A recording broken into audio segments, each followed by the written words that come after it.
The purity myth, the myth, is the lie that women's sexuality has some bearing on who we are and how good we are. And really what I try to do in the book is take a look at how that conflation of morality and virginity hurts young women, and how we can think of a new model of morality for young women that doesn't include their bodies.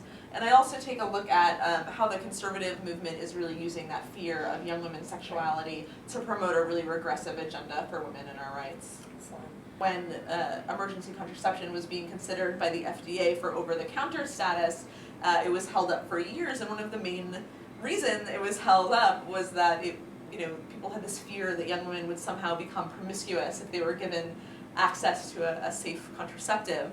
There was even an internal memo that ended up getting, I don't know if it was leaked or if it just came out, where one of the FDA medical officials said, we can't make EC available over the counter because if we do, it could lead to teen sex cults. I think it's important that young women's morality is looked at as morality. We're moral actors because of what we do, because of our intelligence, our kindness, our compassion. Our moral compass doesn't lie in between our legs, which is what the purity myth is really telling young women.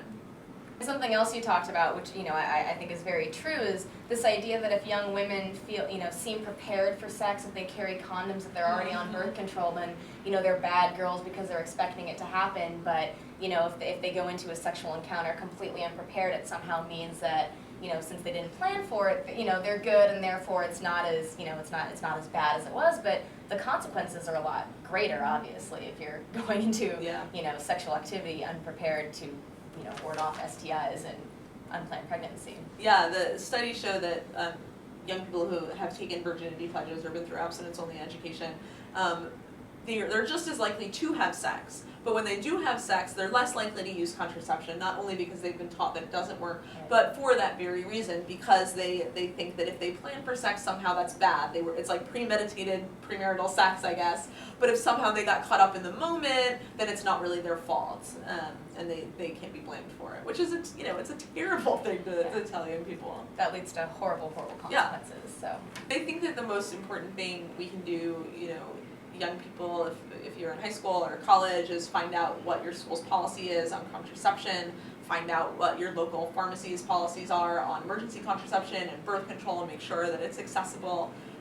Same thing goes for parents, find out what's going on in your kid's school, find out what they're being taught about contraception in their schools, and really just making sure you know what's going on in your community and starting from there. I think if I could give any advice, it would be to get informed and take action.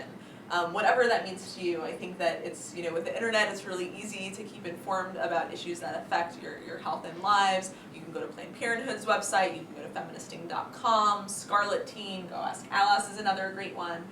Find out what's happening, not just nationally and in your state, but also in your communities and in your school. And take action. I think that we forget that activism can really change your life for the better and do amazing things. And it's not just about carrying picket signs or doing stuff like that. It is being informed, telling your friends about what's going on in your community, and spreading the word that way. There's lots of different ways to take action and to be an activist, and I think that they're all important. You're the expert. You know what's going on in your schools. You know what's going on in your community. You know how they're best served. You don't need people from the outside coming in telling you how to live your life and what's best for the people in your lives. So it's really up to you and the people around you and your friends and your family to take action and to make change. Well, thank you so much for sitting down with me and chatting. This was really great. And go and pick up a copy of The Purity Myth. It's excellent, and thank you. Thank you.